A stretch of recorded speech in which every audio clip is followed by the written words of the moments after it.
যুবক আল্লাহর বান্দা হঠাৎ করে পয়গম্বরের দরবারে উপস্থিত হয়ে গেল।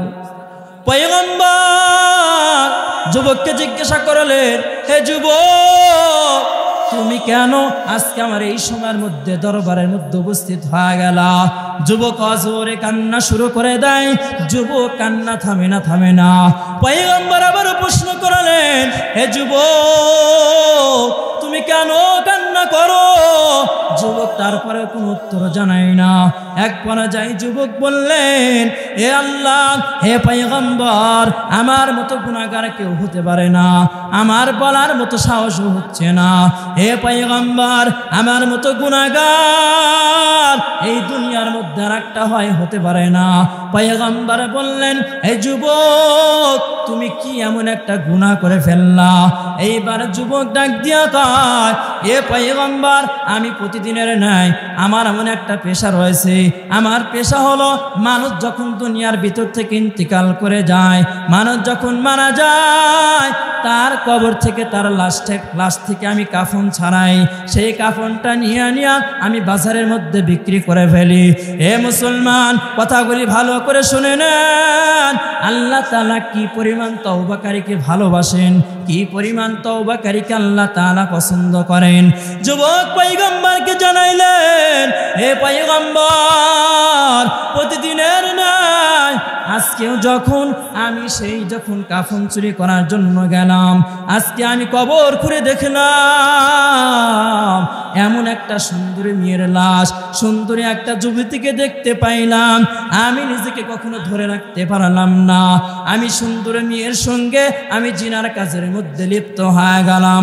শুধু তাই নয়, আমি জিনা সেরে যখন আমি কবর থেকে উঠে আসব, কেমন একটা আওয়াজ শুনতে পাইলাম, ডাক দিয়া কয়, যুবক, তোর কি ঘরে মা নাই? তোর কি ঘরে কোনো বোন নাই? তোর কি ঘরে কোনো সন্তান নাই? তুই এমন একটা কাজ আমার সঙ্গে করতে পারলি। আমার আপন স্বজনরা, আমার আত্মীয় স্বজনেরা আমাকে সুন্দর করে পাক পবিত্র বানাইয়া এই কবরস্থানের মধ্যে রেখে গেল। কত কান্নাকাটি করে করে এই কবরস্থানের মধ্যে রেখে গেল। তুমি এমন একটা কাজ করলা, আল্লাহ তাআলা তোমাকে একদিন না একদিন ধরবে। হে পয়গম্বর, আমি যখন সেই কথাগুলো শুনলাম, আমার তখন কেমন হয়ে গেল, আমার শরীরের মধ্যে কেমন যেন ছটফট শুরু হয়ে গেল। আমার তখন মনে হয় আমার মতো গুনাহগার এই পৃথিবীর মধ্যে আর একটা হতে পারে না। হে পয়গম্বর, আপনি আমাকে একটু জানাইবেন, আল্লাহ তাআলা কে আমাকে ক্ষমা করবে কিনা? আমার আল্লাহ আমাকে এই গুনাহটা মাফ করবে কিনা? পয়গম্বর বললেন, এ যুবক, মানুষ কি এই পরিমাণ গুনাহটাও করতে পারে? মানুষ এত খারাপ হতে পারে? মানুষকে এত বড় গুনার কাজের মধ্যে লিপ্ত হতে পারে? যুবক এই কথাটা শোনার পর আরো ভেঙে পড়লেন। যুবকের কান্না থামে না।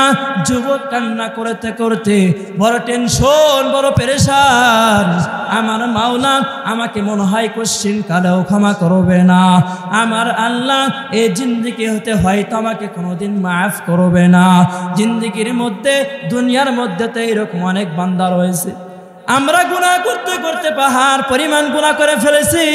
আমরা মনে করি আমরা একদিন না একদিন আল্লাহ তাআলার কাছে মাফ চাইব।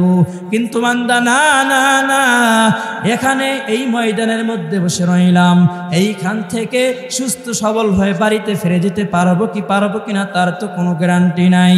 এইবারে যুবক আল্লাহর বান্দা যখন পয়গম্বরের দরবারে ত্যাগ করিয়া পাহাড়ের দিকে রওনা করলেন, সারাটা রাত বড় জোরে কান্না শুরু করে দেয়। পাহাড়ের চূড়ায় যাইয়া আল্লাহ তাআলার দরবারে দুইখানা হাত উত্তোলন করে দোয়া করতে লাগলেন। ইয়া আল্লাহ, আমি জানি আমার মতো গুনাহগার এই দুনিয়ার মধ্যে আর একটাও হতে পারে না। ইয়া আল্লাহ, আমি জানি আমার মতো নাফরমানকারী দুনিয়ার মধ্যে আর একটাও হতে পারে না। ইয়া আল্লাহ, আমি জানি আমার মতো শিরক করেনিওয়ালা বান্দা দুনিয়ার মধ্যে আর একটাও হতে পারে না। আল্লাহ আমি জানি আমার মতো সগীরা জাহির বাতিল আল্লাহ আমি অনেকগুলা গুনার মধ্যে লিপ্ত হয়ে গেলাম। আল্লাহ আপনি তো আমাকে বানিয়েছেন, আল্লাহ আপনি ছাড়া তো আমার আর কেউ নাই, আল্লাহ আপনি আমাকে মাফ করিয়া দেন। আল্লাহ রাব্বুল আলামিন যুবকের দোয়াটা করে কবুল করে ফেললেন। যুবক আল্লাহর বান্দা যখন সেই পাহাড়ে চূড়ায় গিয়ে আল্লাহ তাআলার কাছে দোয়া করলেন, আল্লাহ রাব্বুল আলামিন যুবকের এইরকম তওবা আল্লাহ তাআলার কাছে কি পরিমাণ ভালো লেগে গেল। আল্লাহ রাব্বুল আলামিন জিবরাইল আলাইহিস সালামকে হুকুম করলেন, এ জিবরাইল যাও আমার বন্ধু মুহাম্মাদের কাছে তুমি জানাও, তার কাছে তুমি দুইটা প্রশ্ন করবা। এক নাম্বার প্রশ্ন, হে পয়গম্বর আসমান কে বানাইছে, এই জমিনটাকে কে বানাইলো? পয়গম্বর বললেন আসমান আল্লাহ বানাইছে, জমিন আমার আল্লাহ বানাইছে। এইবার জিবরাইল আলাইহিস সালাম প্রশ্ন করলেন, এই দুনিয়ার ভিতরে যতগুলা মাখলুক রয়েছে সমস্ত মাখলুকের রিজিকের জিম্মাদারি কে হয়? পয়গম্বর বললেন আল্লাহ তাআলা রিজিক মালিক হয়। ওমা মিন দাব্বাতিন ফিল আরদি ইল্লা আলাল্লাহি রিজকুহা, দুনিয়ার ভিতরে সমস্ত বৈচিত্র্যময় শিল প্রাণীর যতগুলা প্রাণী রয়েছে সমস্ত প্রাণীর রিজিকের মালিক হলো আমার আল্লাহ। শুধু তাই নয় দুনিয়ার ভিতরে যতগুলা পাখি রয়েছে নবী একদিন জানায় আমার সাহাবে কেরামের দল যদি কোনো পাখি ফজর নামাজ পড়ে যদি বের হয়ে যায় আমার মনে হয় না দুনিয়ার ভিতরে কোনো বান্দা তাকে সুন্দর করে খাবার দেবে। হয়তো একদিন দেবে, হয়তো 2 দিন দেবে, হয়তো 3 দিন দেবে, তারপরে পাখিগুলাকে আর খাইতে দেবে না। সারাটা দিন ভর ওই পাখিটা ঘুরে বেড়ায়, সন্তানের জন্য খানা বাসা পর্যন্ত নিয়ে আসে। এই খানা রিজিকের মালিকই তো আমার আল্লাহ। তো বলতেছিলাম মুসলমান ইমানদার যুবক যখন আল্লাহ তাআলার কাছে দোয়া করলেন, আল্লাহ রাব্বুল আলামিন জিবরাইল আলাইহিস সালামকে পয়গম্বর কাছে জানাইলেন। এইবার পয়গম্বর সমস্ত সাহাবে কেরামদেরকে ডেকে বললেন, কে আসো এই যুবকের কাছে, তোমরা কেউ চলে যাও, যুবককে সুন্দর করে জানাও আমার আল্লাহ তারা তওবাটা বড় কবুল করে ফেলেছে, আমার আল্লাহ তারা তওবাটা বড় পছন্দনীয় করে ফেলেছে, আমার আল্লাহ তাকে মাফ করে দিয়েছে। যুবককে যখন ডাকা হয় পয়গম্বরের দরবারে, যুবক আল্লাহর গোলাম পয়গম্বরকে ডেকে বললেন, হে পয়গম্বর আমার মতো গুনাহগার পৃথিবীতে আর একটাও হতে পারে না, আমার মতো জালিম বান্দা দুনিয়ার মধ্যে আর একটাও হতে পারে না, কেন আপনি আমাকে ডাকলেন? যুবককে সুন্দর করে আমার দয়ার নবী মার নবী জানাইলেন, এ যুবক তোমার তওবা আল্লাহ তাআলার কাছে পছন্দনীয় হয়েছে। শুধু তাই নয় তুমি যতগুলা গুনাহ করেছো আমার আল্লাহ তাআলা সমস্ত গুনাহগুলা মাফ করে দিয়েছে।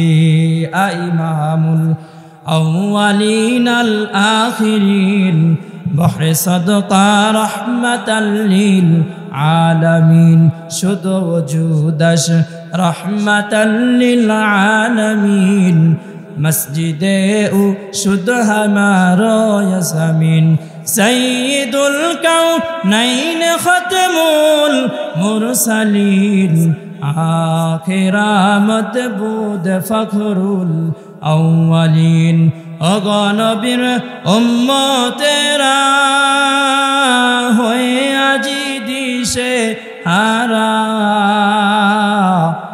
কুরআন হাদিসের চলো যখন যাহা চাই মনে নবী বিনে কে তারাবে পুলসিরাতো মিজানে নবী বিনে কে তারাবে পুলসিরাতো মিজানে এমন এতিম নবী আমার পিতা মাতা নাই যে তাহার তারপরেও কত মারা মারল তাকে দুশ্মনে নবী বিনে কে তারাবে পুলসিরাতো মিজানে নবী বিনে কে তারাবে পুলসিরাতো মিজানে।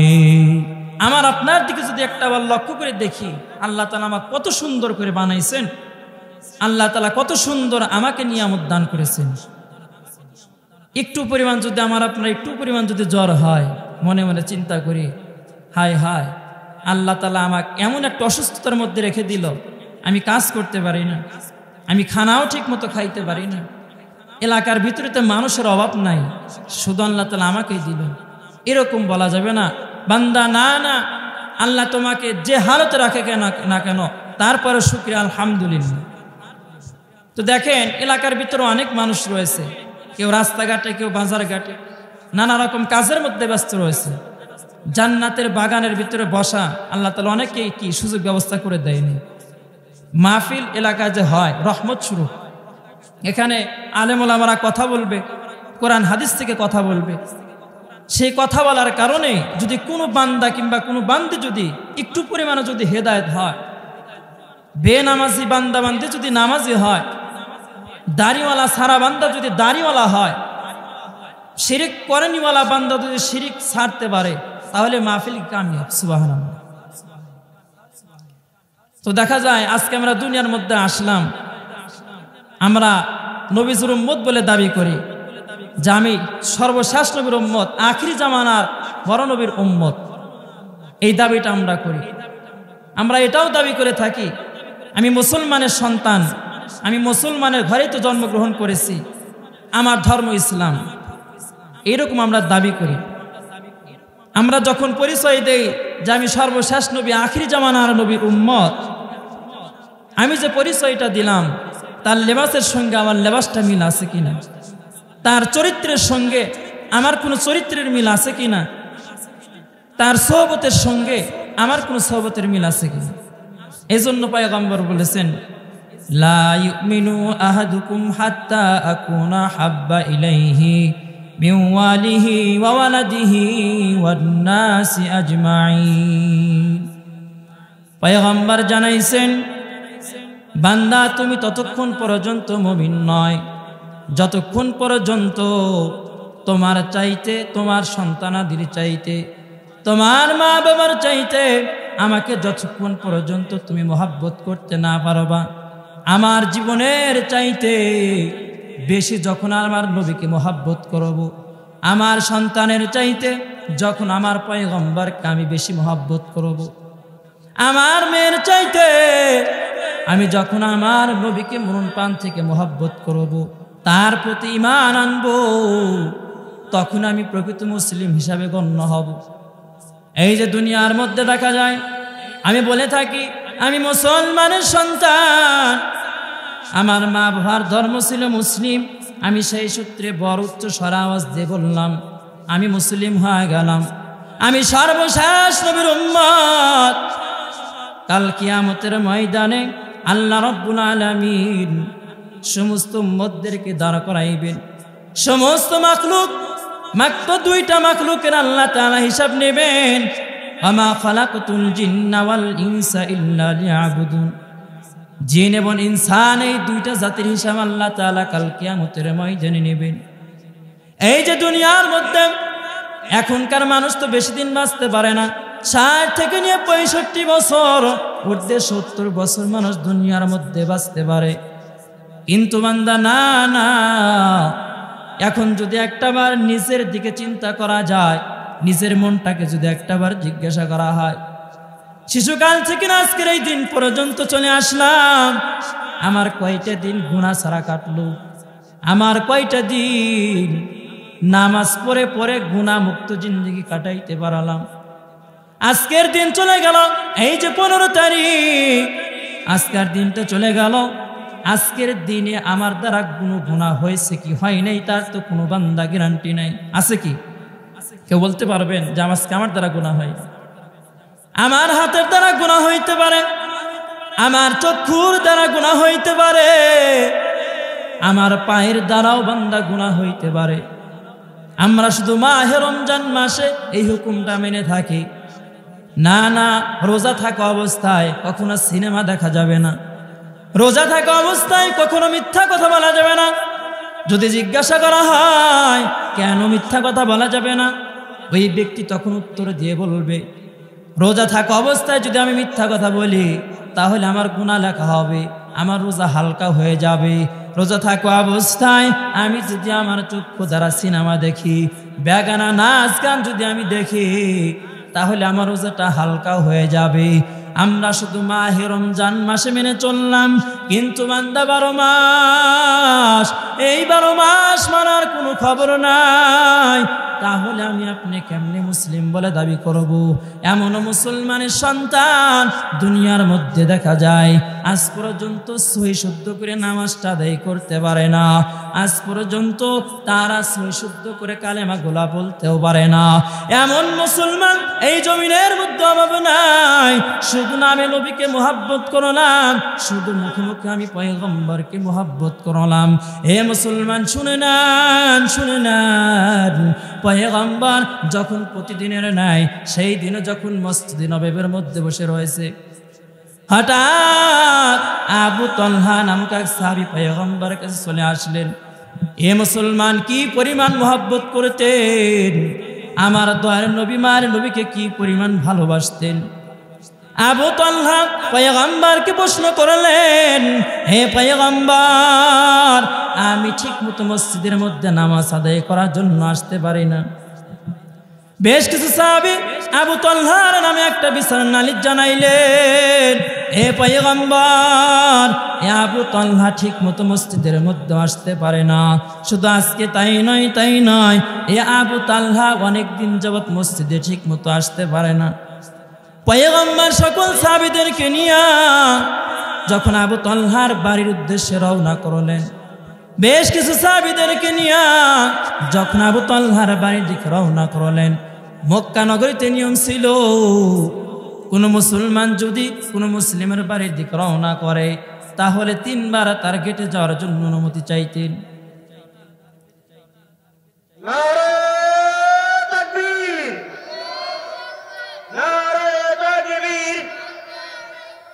আমাদের বিশেষ অতিথি মেহমান মোহাম্মদ জনাব রফিকুল ইসলাম বাবু উপস্থিত হয়েছেন। জনাব মোহাম্মদ রফিকুল ইসলাম বাবু উপস্থিত হয়েছেন। আমরা সবাই তার জন্য প্রাণ খুলে দোয়া করব। আমাদের জালসায় উপস্থিতি কাম্যর জন্য প্রাণ করে দোয়া করবেন আমাদের জালসা কমিটির ইমাম সাহেবরা। আমরা তার জন্য অসংখ্য দোয়া করব। তার আশার উপস্থিতির জন্য আমরা সবাই সন্তুষ্ট ইনশাআল্লাহ। সকলে মহব্বতের সাথে জিকির করি, লা ইলাহা ইল্লাল্লাহ, লা ইলাহা ইল্লাল্লাহ, লা ইলাহা ইল্লাল্লাহ, লা ইলাহা ইল্লাল্লাহ, লা ইলাহা ইল্লাল্লাহ, লা ইলাহা ইল্লাল্লাহ, মুহাম্মাদুর রাসূলুল্লাহ। তো বলতেছিলাম মুসলমান আবু তলহা নামক এক সাহাবী ছিল, প্রতিদিনের ন্যায় মসজিদে আসতে দেরি করতেন।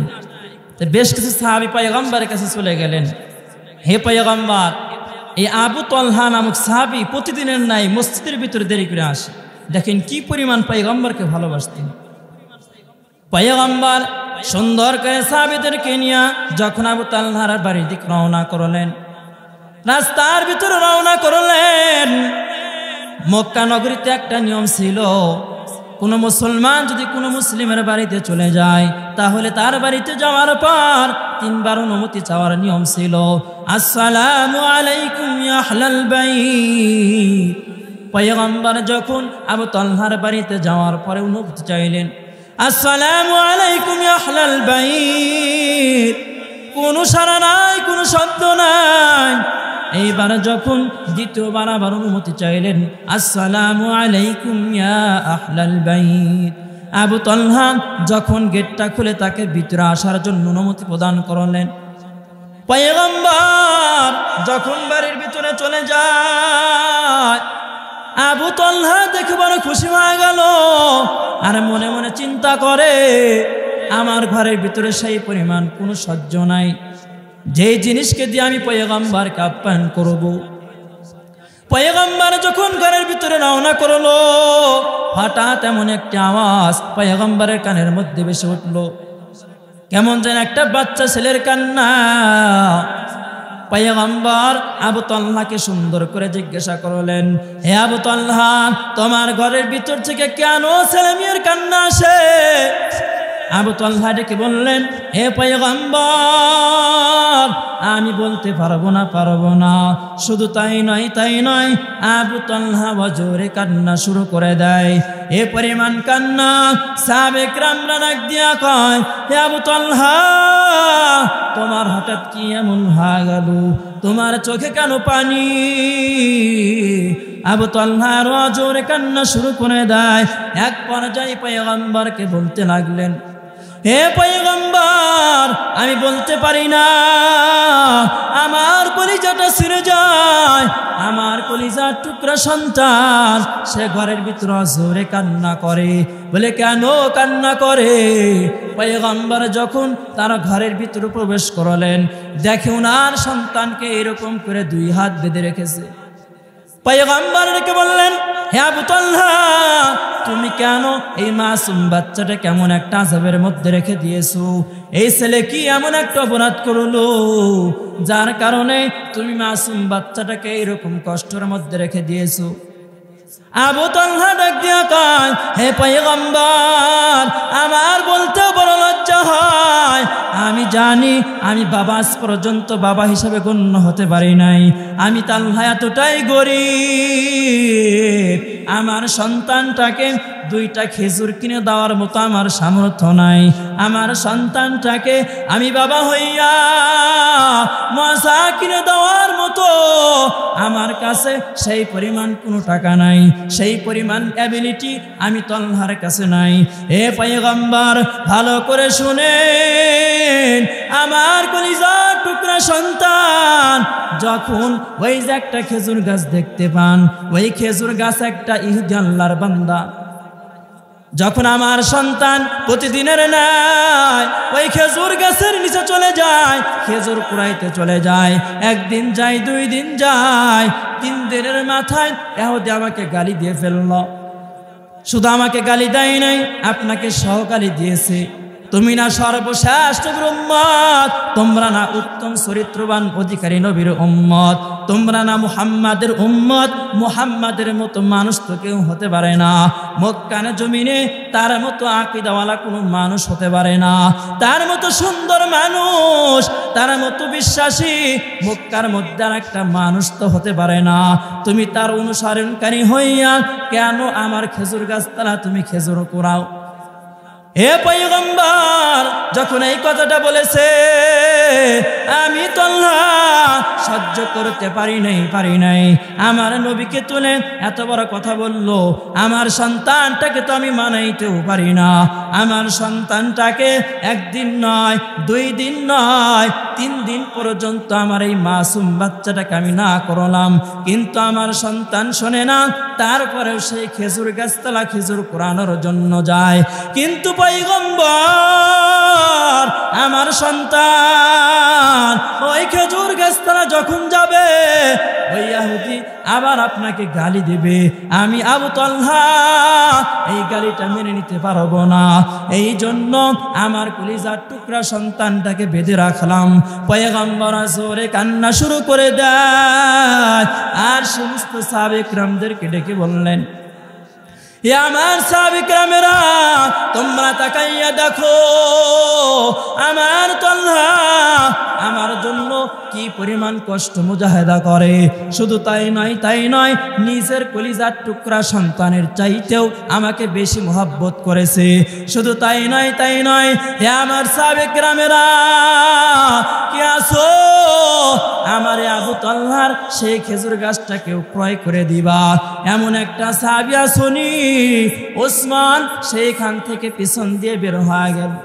এ মুসলমান, কথাগুলি ভালো করে শুনে নেন, কি পরিমাণ পয়গম্বরকে মহব্বত করেছে। আমি আপনি তার উম্মত। ওসমান যেই নবীর উম্মত ছিল, আমি আপনি কিন্তু সেই নবীর বড় নবীর উম্মত। তাদের ঈমান কি ছিল, আজকে আমার আপনার ঈমান কি হয়ে গেল? এ মুসলমান, বলতেছিলাম, ওসমান যখন বের হয়ে যায়, এলাকার ভিতরে খোঁজ লাগাইলো কে আসো, কেউ কি বলতে পারবা এই গাছটা কোন আল্লাহর বান্দার? হঠাৎ করে খুঁজতে খুঁজতে এক আল্লাহর বান্দার কাছে পৌঁছে গেল। উনি বলল, এই খেজুর গাছটা হলো অমুক ইহুদির। ওসমান রাদিয়াল্লাহু তাআলা আনহু যখন সেই ইহুদির বাড়ির দিকে রওনা করলেন, ইহুদির বাড়িতে যাওয়ার পর ইহুদিকে সুন্দর করে ডেকে বললেন, হে ইহুদি ভাই, আমি ওসমান তোমার কাছে একটা কাজের জন্য আসলাম। ইহুদির আর বুঝতে বাকি রইল না। ইহুদি ডাক দিয়া কয়, হে ওসমান, তুমি কি এমন একটা কাজের জন্য আমার কাছে চলে আসলা? তুমি বলতে পারো, আমার কোনো সমস্যা নাই, সমস্যা নাই। ওসমান ডাক দিয়া কয়, হে ইহুদি ভাই, ওই যে তলহার বাড়ির সামনে তোমার যে একটা খেজুর গাছ রয়েছে, ওই খেজুর গাছটা আমি ওসমান ক্রয় করতে চাই। এইবারে ইহুদি ডাক দিয়া কয়, না না, আমি ওই খেজুর গাছটা কোশ্চেন কালো বিক্রি করতে পারবো না। আর ইহুদির বুঝতে বাকি রইল না, কেন কেন ওসমানটা খেজুর গাছ ক্রয় করবে।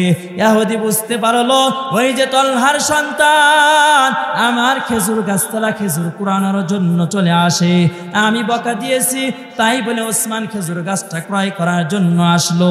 ওসমান বলে, তোমার একটা খেজুর গাছের বিনিময় আমি তোমাকে 2টা খেজুর গাছ দেব। ইহুদি বলে, হবে না, হবে না। আবার যখন বললেন, আমি একটার বিনিময় তোমাকে 10টা খেজুর গাছ দান করে দেব। ওসমান ডাক দিয়া করেন, তোমাকে 10টার বদলে আমি 20খানা খেজুর গাছ দিয়া দেব। ইহুদি বলে, হবে না। এইবার ওসমান রাদিয়াল্লাহু তাআলা আনহু বললেন, শুধু তাই নয়, তাই নয়, 20টা খেজুর গাছ দেব। 20টা খেজুর গাছের সঙ্গে তোমাকে আমি জমিন সহ লিখে দেব। সুবহানাল্লাহ। কি পরিমাণ ভালোবাসতেন পয়গম্বরকে, কি পরিমাণ মহব্বত করতেন। তলহার কথা বললাম, নিজের সন্তানের চাইতেও পয়গম্বরকে বেশি ভালোবাসা দিয়েছেন, দিয়েছেন কি দেন নাই? আজকে আমরা সে একই নবীর উম্মত। ওসমানকে যে আল্লাহ বানাইছেন, আপনাকে আমাকে তো সেই আল্লাহ বানাইছেন। তিনি বানাইছেন কি বানাই? এই যে দেখবেন দুনিয়ার মধ্যে কত আল্লাহর বান্দাই তো দেখা যায়। আমরা নবীর আশেক বলে দাবি করলাম, এমন কোন মুসলমান নাই তার মনে বড় আশা রয়েছে আমি মদিনায় যাব। মনে আশা আছে না নাই? আল্লাহ, তুমি যদি একদিন আমাকে সেই পরিমাণ তৌফিক অর্থ সম্পদওয়ালা ব্যক্তি যদি তুমি আমাকে দেয়া দাও, তাহলে আমি একদিন মদিনায় গিয়ে তওয়াফ করব। শুধু তাই নয়, তাই নয়, আমি রওজা মুবারকের পাশে দাঁড়াই আমার পয়গম্বরকে সালাম করব। এরকম আশা আছে না নাই? আছে। এইরকম আশা ছাড়া আমার মনে হয় না কোনো মুসলমান হতে পারে। তো মুসলমান বলতেছিলাম, ওসমান রাদিয়াল্লাহু তাআলা আনহু যখন খেজুর গাছ ক্রয় করিয়া যখন পয়গম্বরের সামনে গিয়ে দাঁড়ায়, পয়গম্বর ওসমানকে দেখে ওসমানকে জিজ্ঞাসা করলেন, হে ওসমান, তুমি এইখানে কি জন্য এসেছো? ওসমান ডেকে বললেন, হে পয়গম্বর, তলহার সন্তানের জন্য আমি খেজুর গাছটা ইহুদির কাছ থেকে ক্রয় করে ফেললাম। হুজুর পাক সাল্লাল্লাহু আলাইহি সাল্লাম অবাক হইয়া সমস্ত সাহাবা কিরামদের মধ্যে ঘোষণা করলেন, হে আমার সাহাবা কিরামের দল, ভালো করে শোনো, আমার জন্য আমার ওসমান কি পরিমাণ কষ্ট মুজাহিদা করলো। আমি তোমাদের সামনে 2খানা হাত উত্তোলন করিয়া আমি আমার রবের কাছে দোয়া করলাম, ইয়া আল্লাহ, ওসমান আমার জন্য কি পরিমাণ ত্যাগ করলো, তালহা কি পরিমাণ ত্যাগ করলো, তোমার কাছে আমি নবী হয়ে দোয়া করলাম, কাল কিয়ামতের ময়দানে ওসমানের এক একটা খেজুর গাছের বিনিময়ে তুমি ডাবল খেজুর গাছ দিয়া দিও। আতিনা ফি দারে দুনিয়া না হাসান, আতিনা ফি দারে উকবা না হাসান, ইয়া গিয়াসাল মুস্তাগীসিন আহদিনা লাফতিখারা বিল উলুমি ওয়াল গিনা। তাহলে কি পরিমাণ পয়গম্বরকে ভালোবাসতেন, কি পরিমাণ মহব্বত করলেন। ওসমান একটা খেজুর গাছের বিনিময়ে 20টা খেজুর গাছ দিলেন। শুধু তাই নয়, জমিন সহ তাকে দিয়ে দিলেন। কার জন্য? নবীর জন্য, নবীর সম্মানের খাতিরে পয়গম্বর বলেছিলেন। তলহা কি করলেন? ওনার কলিজার টুকরা সন্তানকে নবীজির সম্মানের দিকে তাকাইয়া ইহুদি আমার পয়গম্বরকে কটু বলবে, কটু কথা বলবে, এটা তলহা মেনে নিতে পারে নাই। তার কলিজার টুকরা সন্তানকে এরকম হাত পা বেঁধে ঘরের ভিতরে ফালা রাখছিলেন যে আমার সন্তানের চাইতে আমার নবীর মর্যাদা বেশি। ঠিক আমার সন্তানের চাইতে আমার নবীর মর্যাদা বেশি। আজকে আমরা এখানে আসলাম, দেখা যায় যে আমরা মনে করি আল্লাহ তাআলা আমার মতো গুনাহগার কেউ নাই, এটাই মনে করা দরকার। সবসময় নিজেকে ছোট মনে করা দরকার। আল্লাহ আমার মতো গুনাহগার কেউ হতে পারে না, আমার মতো নাদান ব্যক্তি দুনিয়ার ভিতরে আর কেউ হতে পারে না। আমার বয়সের তুলনায় আমার গুনার পরিমাণটা বেশি। এখন গুনাহ করতে করতে পাহাড় পরিমাণ গুনাহ করে ফেলেছি। আল্লাহ তাআলার কাছে যদি আমি তওবার মতো তওবা করি, আল্লাহ তাআলা মাফ করবে কি করবে না? আল্লাহ তাআলা অবশ্যই আপনাকে আমাকে কি করবেন? মাফ করবেন। কিন্তু আমরা চাওয়ার মতো চাইতে হবে। ইন্নামাল আমালু বিন্নিয়া, বান্দা তোমার সব কাজ নির্ভর করে তোমার নিয়তের উপর। আমি যদি একটা কঠোর দিলে সহি নিয়তে আমার মালিকের কাছে যদি চাই যে আল্লাহ আমি তো গুনাহগার, আমার মতো গুনাহগার কেউ হতে পারে না, আমার মতো জালিম ব্যক্তি দুনিয়ার মধ্যে আর একটা হতে পারে না, আমার বয়সের তুলনায় আমার গুনার পরিমাণটা বেশি, আল্লাহ তুমি না আমাকে বানিয়েছো, আল্লাহ আমি না সর্বশেষ নবীর উম্মত, আমার নবীর না বড় দাম, আল্লাহ তুমি আমাকে মাফ করে দাও, আল্লাহ তুমি আমাকে ক্ষমা করে দাও। আল্লাহ তাআলা মাফ করবে কি করবে না? করবে। তো আমরা মনে মনে চিন্তা করি আমি যদি আল্লাহ তাআলার কাছে মাফ চাই, আমি না জীবনে কত দোয়া করলাম, আল্লাহ তাআলা তো আমার দোয়া কখনো কবুল করলো না। আমরা বাগালে এইটা মনে করি আমি আল্লাহ তাআলার কাছে দোয়া করলাম, আল্লাহ তুমি আমাকে ধন সম্পদ বৃদ্ধি করে দাও, আমার সন্তানের একটা ভালো কর্মের ব্যবস্থা করে দাও, আল্লাহ আমার সংসারের মধ্যে তুমি সুখ শান্তির ব্যবস্থা করে দাও। আজকে চাইলাম, আজকে কি পাওয়া সম্ভব? আমরা মনে করি আল্লাহ তাআলার কাছে হুজুররা অনেক ওলামা ইকরাম বয়ান করে জানায় দেয়, তোমরা যদি আল্লাহ তাআলার কাছে সঠিকভাবে চাইতে পারো তাহলে আল্লাহ তাআলা তোমার হাত কখনো ফিরিয়ে দেবে না। বলে হুজুর আমি আল্লাহ তাআলার কাছে এই জীবনে আমি কম দোয়া করলাম না, আমি আল্লাহ তাআলার কাছে দুইখানা হাত উত্তোলন করে আমি কম দোয়া করি নাই।